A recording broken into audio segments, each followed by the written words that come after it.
500 करोड़ रुपए लेकर फरार नीरव मोदी की खबर से। नीरव मोदी के फार्म हाउस तक इंडिया न्यूज पहुंचा है। वहीं नीरव मोदी के खिलाफ ईडी ने बड़ी कार्रवाई की है। ईडी ने नीरव मोदी की 9 लग्जरी कार जब्त की हैं। 2 तस्वीरें हम आपको दिखा रहे हैं। पहली तस्वीर नीरव मोदी के महाराष्ट्र के रायगढ़ फार्म हाउस की है। आप उसकी रंगीन दुनिया देख सकते हैं। दूसरी तस्वीर कारों की है, लग्जरी कार है जिनको ईडी ने जब्त किया है।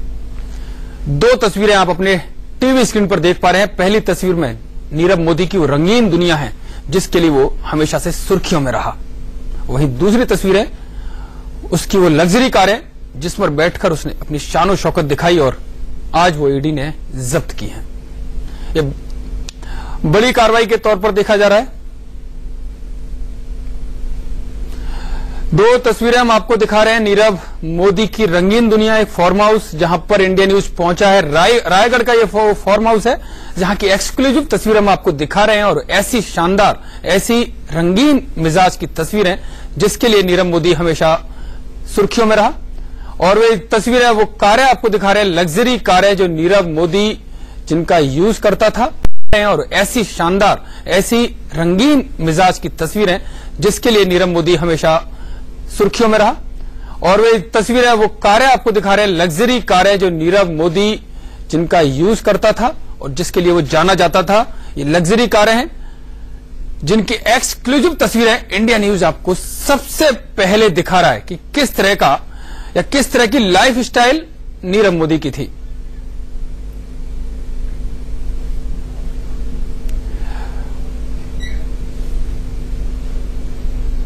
ये तस्वीरें हम आपको दिखा रहे हैं, इंडियन न्यूज की एक्सक्लूसिव तस्वीरें सबसे पहले हम आपको दिखा रहे हैं। ये वो लग्जरी कारें हैं जो नीरव मोदी प्रयोग करता था। उसके फार्म हाउस में ईडी ने बड़ी कार्रवाई की है।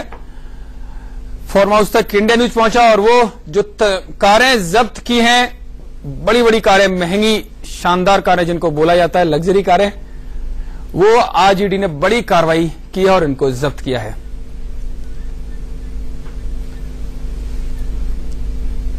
मर्सिडीज बेंज जिसकी कीमत 69 लाख रुपए है वो जब्त की गई है। वो आप तस्वीर में देख सकते हैं। मर्सिडीज बेंज जो ईडी ने जब्त की है। पोर्श पैनामरा जिसकी कीमत 2 करोड़ रुपए आंकी जा रही है। वहीं एक और कार है रोल्स रॉयस घोस्ट जिसकी कीमत 5 करोड़ 65 लाख रुपए है। यानी कि बड़ी कारें जो लग्जरी कारों के तौर पर जानी जाती हैं। टोयोटा इनोवा जिसकी कीमत 20 लाख रुपए है। 9 लग्जरी गाड़ियां जब्त की गई हैं जो हम आपको दिखा रहे हैं। एक्सक्लूसिव तस्वीर है। टोयोटा फॉर्च्यूनर है जिसकी कीमत 30 से 35 लाख रुपए है। 3 होंडा गाड़ियां भी जब्त की गई हैं जिनकी कीमत 77 लाख रुपए बताई गई है। कैशो आराम की जिंदगी नीरव मोदी जी रहा था और तमाम जो घोटाला सामने आया, बड़ा घोटाला है जिसके दम पर उसने अपनी जिंदगी बिल्कुल एक अय्याश के तौर पर कह सकते हैं, क्योंकि रंगीन मिजाजी की तस्वीरें आपको दिखाई दे रही हैं। वो एक्सक्लूसिव तस्वीरें भी आपको दिखा रहे हैं जो ईडी ने जब्त की हैं। उसकी 9 गाड़ियां और 9 गाड़ियां ऐसी जिनकी कीमत करोड़ों में है। हमारे साथ हमारे संवाददाता कुमार सोनू हमारे साथ जुड़ गए हैं फोन लाइन पर। कुमार, ईडी ने कार्रवाई तो की है, कीमत भी करोड़ों में है, लेकिन जिस तरह का जो बड़ा घोटाला है, क्या लगता नहीं है कि केवल एक खाना पूर्ति की जा रही है दिखाने के लिए, क्योंकि जो जितना बड़ा घोटाला है उसके सामने इनकी कीमत काफी कम है? देखिए, बिल्कुल यतेंद्र, फिलहाल 9 गाड़ियों को जब्त किया गया है। इसमें रोल्स रॉयस से लेके तमाम महंगी गाड़ियां हैं जिसमें मर्सिडीज भी है, फरारी भी है। तो ये तमाम गाड़ियां जो है फिलहाल ईडी ने जब्त की है। हालांकि आपकी बात ठीक है, ये कहना गलत नहीं होगा कि कार्रवाई जो है वो घोटाले के सामने बेहद छोटी है, कद बड़ा छोटा है कार्रवाई का।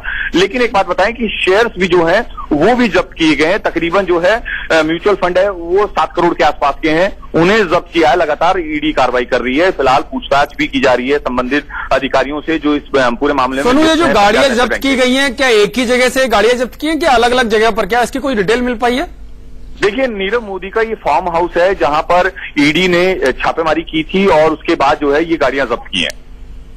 चलिए, बहुत बहुत धन्यवाद कुमार सोनू इस पूरी जानकारी के लिए। कुमार सोनू बता रहे हैं कि केवल गाड़ियां ही जब्त नहीं की गई हैं, जो उसका म्यूचुअल फंड में जो निवेश हुआ था उसके शेयर भी जब्त किए गए हैं। फिलहाल नीरव मोदी 11,500 करोड़ लेकर फरार है। तब तक जब वो हिंदुस्तान में रहा, मौज मस्ती करता रहा, जनता के पैसे लूटकर वो अपनी रंगीन दुनिया में अय्याशी करता रहा। नीरव मोदी की रंगीन दुनिया कैसी थी, आज आपको इंडिया न्यूज दिखा रहा है। पहली बार आपकी टीवी पर नीरव मोदी की रंगीन दुनिया आप देख रहे हैं। तस्वीरें महाराष्ट्र के रायगढ़ फार्म हाउस की। इस आलीशान फार्म हाउस तक इंडिया न्यूज सबसे पहले पहुंचा है। ये एक्सक्लूसिव तस्वीरें आप देख सकते हैं। सबसे पहले इंडिया न्यूज नीरव मोदी के फार्म हाउस पर पहुंचा है। रायगढ़ में ये फार्म हाउस है और कितना आलीशान ये फार्म हाउस है। इस फार्म हाउस को देखकर ही समझा जा सकता है कि नीरव मोदी किस तरह की अय्याश भरी जिंदगी, किस तरह की रंगीन मिजाज भरी जिंदगी जी रहा था। ये वो तस्वीरें हैं जो इंडिया न्यूज आपको सबसे पहले दिखा रहा है। इंडिया न्यूज पहुंचा है नीरव मोदी के रायगढ़ में मौजूद फार्म हाउस में, जहां की तस्वीरें हम आपको दिखा रहे हैं। फार्म हाउस देखने से ही पता चलता है कि कितना आलीशान ये फार्म हाउस है और किस तरह की लाइफ नीरव मोदी की रही होगी, जो उसने घोटाले करके उन पैसों से ये फार्म हाउस बनाया होगा। 4 तस्वीरें हम आपको दिखा रहे हैं टीवी स्क्रीन पर। फार्म हाउस की अलग अलग तस्वीरें ये हैं कि फार्म हाउस आप देख सकें एक बार में कि किस अलग अलग एंगल से आपको फार्म हाउस का जो शाही अंदाज एक तरह से कह सकते हैं वो आपको दिखाई दे जाए। हमारे संवाददाता अभिषेक मुंबई से हमारे साथ फोन लाइन पर जुड़ चुके हैं। अभिषेक, क्या पता चला इस फार्म हाउस के बारे में? क्या ईडी की टीम यहां पर भी पहुंची है? किसी भी तरह की छापेमारी यहां पर हुई है? बिल्कुल देखिए, इसमें सीबीआई की टीम पहुंची। सीबीआई की टीम ने बकायदा चेक किया। चेक करने के बाद समझ में आया कि बड़ा मामला है और जब सीबीआई को जब जितने आरोपी गिरफ्तार किए गए हैं उसमें से जानकारी मिली कि इस पूरे मामले पर एक फार्म हाउस भी इसका यहाँ पर मुंबई के पास रायगढ़ में है और रायगढ़ में जो फार्म हाउस है बहुत लेविश फार्म हाउस है, बहुत आलीशान फार्म हाउस है। और इसकी वजह से ही जब सीबीआई के अधिकारी यहाँ पर गए तो वह भी कह के स्तन वगैरह देखकर कि इतना बड़ा फार्म हाउस और जिसकी कीमत करोड़ों में बताई गई है और उसको तत्काल प्रभाव से उन्होंने सील कर दिया। तमाम वहां पे जांच पड़ताल किया। जो फार्म हाउस की जानकारी का बता दूं आपको, करीबन 1.5 एकड़ के आसपास में इसकी एरिया है और 12,000 स्क्वायर फीट पे यहाँ पर बंगलो बने हुए हैं जिसमें 5 आलीशान बेडरूम है और उसके अलावा यहाँ पे स्विमिंग पूल है और तमाम ऐसे तमाम तो वहाँ पे सामान रखे गए हैं कि जो सुख सुविधाएं हैं जो तमाम एक 5 स्टार 7 स्टार होटल्स में हुआ करती है। तो बहुत अलग एक फार्म हाउस इसका यहाँ बनाया गया। तमाम बड़ी बड़ी पार्टियां यहाँ किया करता था, तमाम बड़े बड़े बॉलीवुड सेलिब्रिटीज के यहाँ लाया करता था और तमाम अपने यहाँ पे लोग आया करते थे। क्योंकि जिस बारे में जानकारी जब सीबीआई को मिली, सीबीआई तुरंत यहाँ पर छापेमारी की। छापेमारी के बाद जो यहाँ पे सीसीटीवी कैमरा था उसको सीज कर दिया है। उसके रिकॉर्डिंग फार्म हाउस को भी सीज किया गया है अभिषेक, क्या या फिर अभी फार्म हाउस का मालिकाना हक नीरव मोदी के पास ही है? देखिए, फार्म हाउस को सीज कर दिया है सीबीआई ने। मालिकाना हक बिल्कुल नीरव मोदी का ही है, लेकिन इस पूरे मामले पर उसको सीज कर दिया है। ठीक है, बहुत बहुत धन्यवाद अभिषेक इस पूरी जानकारी के लिए। सीबीआई ने इस फार्म हाउस को जब्त कर लिया और पहली बार इंडिया न्यूज आपको दिखा रहा था कि किस तरह का आलीशान फार्म हाउस है। फिलहाल पीएनबी महाघोटाले में एक और खुलासा हुआ है। गिरफ्तार बैंक कर्मचारियों ने खुलासा किया है कि नीरव मोदी बैंक कर्मचारियों से कोड वर्ड में बात करता था। नीरव मोदी के लिए फ्रेंड कोड वर्ड था, जबकि मेहुल चौकसी के लिए कोड वर्ड अंकल था। एलओयू के लिए कोड वर्ड प्रॉपर्टी था, जबकि प्रॉपर्टी वैल्यू के लिए code word amount of LOU था। वहीं एजेंट के लिए कोड वर्ड क्लर्क इन बैंक था। महाघोटाले का कोड वर्ड डिकोड किया है। इंडिया न्यूज आपको बता रहा है कि महाघोटाले में किस तरह के कोड वर्ड यूज होते थे। फ्रेंड जो कोड वर्ड यूज होता था वो नीरव मोदी के लिए होता था। वहीं टोकन मार्जिन मनी के लिए और क्लियर टाइटल का मतलब था कि वो रिकॉर्ड नहीं रखना है और बैंक का क्लर्क एजेंट होता था। वहीं घुसपैठ पर एक बड़ा बयान दिया है आर्मी चीफ बिपिन रावत ने कहा है कि घुसपैठ असम में जो हो रही है वो सियासी साजिश है। एआईडीएफ में शामिल हो रहे हैं बांग्लादेशी घुसपैठिए। बिपिन रावत का बड़ा बयान है असम में घुसपैठ को लेकर कि सियासी साजिश के तहत ये घुसपैठ की जा रही है। A party called AIUDF, if you look at, they have grown in a faster time frame than with the BJP grew over the years. When we talk of, the Jansangh with 2 members of parliament and where they have reached, the AIUDF is moving at a faster pace in the state of Assam. Finally, what will be the state of Assam? We'll have to take a call, I think, but we have to understand. Army chief Bipin Rawat के इस बयान पर असदुद्दीन ओवैसी ने भी एक tweet किया है।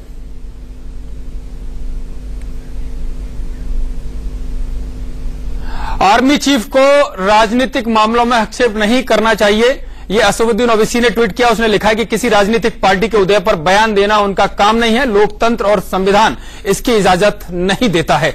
सेना हमेशा एक निर्वाचित नेतृत्व के तहत काम करती है। असदुद्दीन ओवैसी जो अध्यक्ष हैं AIMIM के, उन्होंने ट्वीट किया है बिपिन रावत जो सेनाध्यक्ष है उनके बयान पर कि किसी राजनीतिक पार्टी के उदय पर उनको बयान नहीं देना चाहिए, ये उनका काम नहीं है और जो सेना होती है वो राजनीतिक नेतृत्व के अधीन काम करती है और इस तरह के जो राजनीतिक मामले हैं उसमें किसी भी तरह का हस्तक्षेप आर्मी चीफ को नहीं करना चाहिए। हमारे संवाददाता सुमित चौधरी जो डिफेंस मामलों को देखते हैं वो हमारे साथ फोन लाइन पर जुड़ गए हैं। सुमित, क्या माना जाए आर्मी चीफ के इस बयान को और जिस तरह से असदुद्दीन ओवैसी ने भी पलटवार किया है कि राजनीतिक हस्तक्षेप नहीं होना चाहिए, क्या?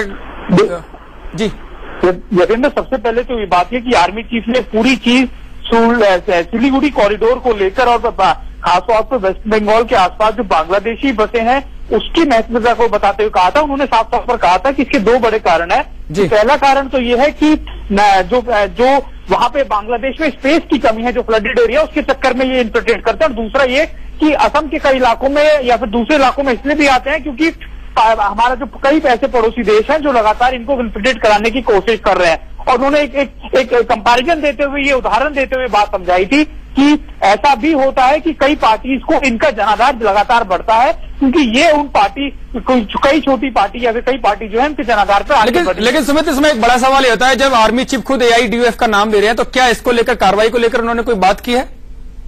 देखिए, निश्चित तौर पर उन्होंने सिर्फ इतना बताया कि कई बार ऐसे बांग्लादेशी या फिर कई ऐसे रिफ्यूजी जो हैं वो बहुत जल्दी रेडिकलाइज हो जाते हैं क्योंकि उनके पास वो चीजें नहीं होती। और ये देखा भी गया है कि कई बार ऐसे टेररिस्ट अटैक या फिर दूसरी जगहों में ये हैंडलर का काम करते हैं या फिर ये सपोर्टिंग रोल निभाते हैं। बहुत ठीक है सुमित चौधरी, बहुत बहुत धन्यवाद आपका इस जानकारी के लिए। आर्मी चीफ का बड़ा बयान था AIDUF को लेकर कि AIDUF सियासी साजिश की जा रही है बांग्लादेशी घुसपैठ में। AIDUF है क्या, ये हम आपको बताते हैं। असम की राजनीतिक पार्टी है AIUDF, जिसको लेकर बिपिन रावत ने बयान दिया है। उन्होंने कहा है कि घुसपैठ, सियासी घुसपैठ की जा रही है। AIDUF क्या, ये हम आपको बता रहे हैं। पार्टी के 13 विधायक असम विधानसभा में, असम की राजनीतिक पार्टी है जिसके 13 विधायक विधानसभा में है और लोकसभा में भी इस पार्टी के 3 सांसद हैं। AIDUF के 3 सांसद लोकसभा में और 12 विधायक विधानसभा, जो असम की विधानसभा है उसमें है। साल 2005 में पार्टी का गठन हुआ था, तब से लेकर अब तक ये सियासी भूमिका असम में निभा रही है। असम में पार्टी का इस दौरान तेजी से विस्तार हुआ है, जिस बात का जिक्र खुद सेनाध्यक्ष बिपिन रावत ने अपने बयान में किया है।